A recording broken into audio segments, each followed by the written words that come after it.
Al-Shabaab. Na sasa tujiunge na mwanahabari mwenzangu Catherine Imuraget kwa mseto wa taarifa kutoka maeneo tofauti hapa nchini. Shule ya sekondari ya Kapchebwai eneo bunge la Soin Sigoet imenufaika na jumba la kisasa la mankuli na jiko, huku zaidi ya wanafunzi 186 wakinufaika. Mradi huo umefanikishwa na Finlays Community Trust.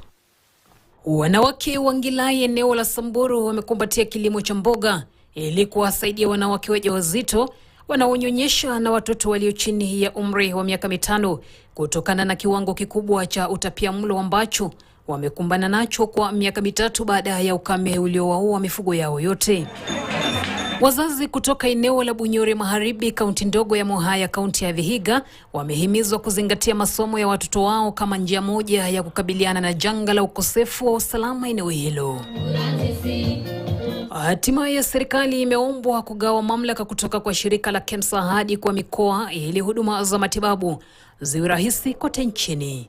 Kuna haja ya kudecentralize KEMSA, kuwe na KEMSA labda in former 8 provinces, kitu kama hiyo, sababu hii moja ya Embakasi hapa haitoshi, kuna mvutano sana. So hizo pesa zikwenda directly zikuwe devolved, kwenda direct either kwa county ama kwa 8 regions ambayo itakuwa na distribute kwa county.